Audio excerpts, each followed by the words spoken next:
What's good, everybody? FinerBub here. Thanks for checking out the video. Today, we're talking about Iceland. My friends and I grew up hiking and skiing in New England. We chose to go to Iceland because we wanted to experience lots of different landscapes and environments that was really different from anything that we could experience back home. And generally, those types of expectations require you to travel pretty far, so we sort of had to balance that desire to see new types of landscapes with a lower budget for the trip. We were also looking for a place where we can be active. None of us wanted to spend money to just sit around at a resort. We wanted to be outside, experiencing natural landscapes and environments that were new to us. I want to see mountains, Gandalf. Mountains! The first misconception we have to get out of the way has to do with the name Iceland, which roughly translates in the common tongue.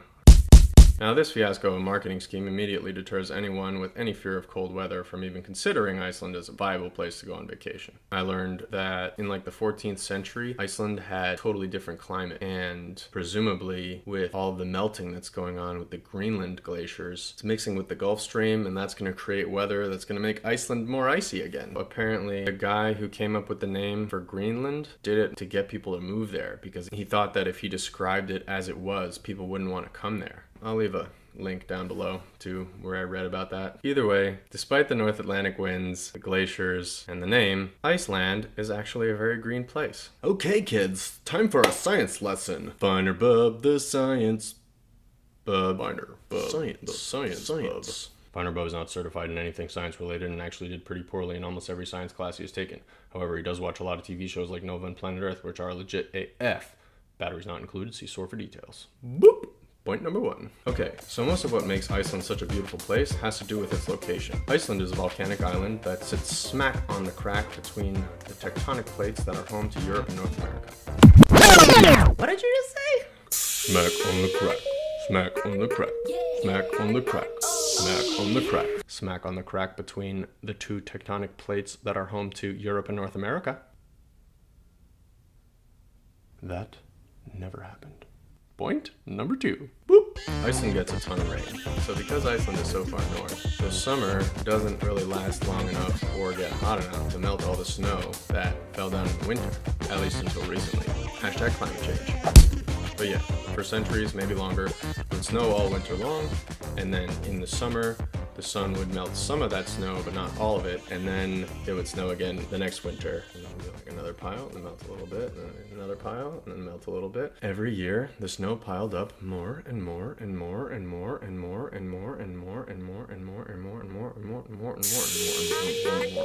Smack on the crack. And that's how you make glaciers, kids. Now, glaciers are not frozen solid. They're more like hard-packed snow layers on, like one on top of another. They actually move very, very, very slowly. See how this part kind of looks like a river of ice? That's because it kind of is one. Glaciers move because they actually melt a lot, just not all the way yet. We can check back on that in a few decades, but yeah. Hashtag climate change. The stuff on the top melts from the sun in the summer, but the bottom also melts, creating these underground, it's not underground, it's like under ice, creating these under ice rivers that go through these tunnels. You know how a pressure cooker works? Pressure creates heat. So all of the weight from all of those layers of snow pressing down on the bottom layers of snow actually causes it to melt. The reason you slip on ice is not because ice is slippery. The weight of your body pressing down where your boot is on that ice actually melts a tiny little. You're not slipping because the ice is slippery, you're slipping because the water on top of the ice moves under your foot. So the same thing happens with glaciers. Stuff melts on top, stuff melts on the bottom, and then you get these sort of like tunnels and caves with rivers coming out of them, these like ice caves. And they're pretty cool. Point number three. Boop. You will see a ton of waterfalls in Iceland. Most of the big ones are fairly well-established tourist attractions, but for however many of those we stopped at during our trip, there were twice as many small ones that we would just see driving down the road. Iceland is just the country of waterfalls. Get more of other things, Iceland. You have too many waterfalls.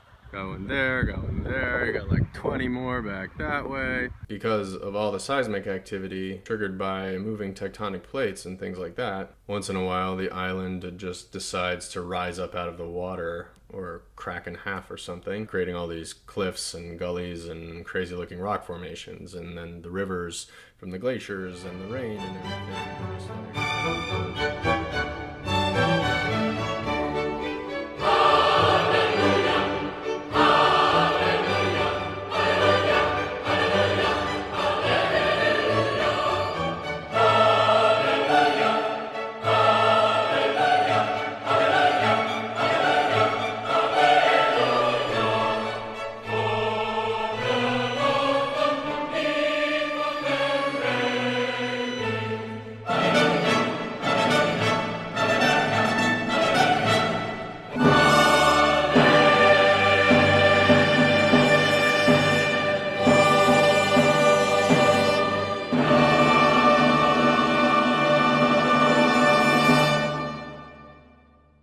think that lots of rain and rivers would mean that there are lots of trees and forests in Iceland, but actually there aren't. Iceland just gets a ton of freezing cold wind, just blasting it from all sides. So it's really hard for trees to grow in that type of environment, especially when they're really small. So the only place that you really find a lot of trees are in these valleys further inland that are sort of protected. They create these like little mini climates. I don't know for sure, I'm just speculating. The only trees we saw when we were there were further inland. The trees that do grow there grow very slowly because of the shorter summers. And by the time any of those trees get very tall, the island is usually due for some sort of volcanic eruption. That sort of clears the board. Back to square one. Back to the drawing board.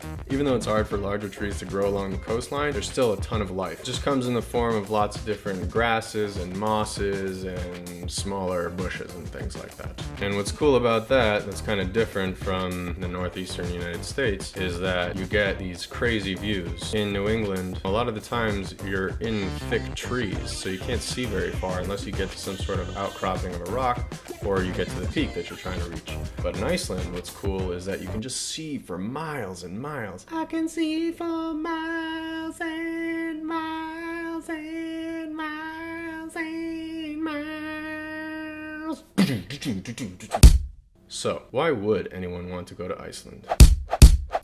Alrighty, I hope you guys learned something from this Iceland travel series sort of intro video that sort of turned into a bit of like a geosci class there. I think it's interesting. It affects us all. If you think you might enjoy more video content of the sort, and you're not already one of my 24 ever so loving and loyal subscribers, do yourself a favor and hit that red subscribe button to join the FinerBub Nation. And in next week's video, I'll be talking about how we planned our trip, how we budgeted, what we decided to do, what we brought with us, etc, etc. So if you're interested in that stuff, consider subscribing to the channel, to the FinerBub channel, where you'll learn all sorts of useful thingies. And unlike me, if you're actually qualified to speak about geology or climate science or the history of how Iceland got its name, I'd love to hear about all the things I got wrong in the comments below. Everyone should be getting good information, and I want to promote that. Yeah, it was really a fascinating trip, and I feel like I learned a lot. And if you're watching this video, you're still with me, I hope you learned something too. Thanks for sticking with the video. Be sure to share it with your friends on social media or anyone you know who might be thinking about taking a trip to Iceland. For more information on all the locations we visited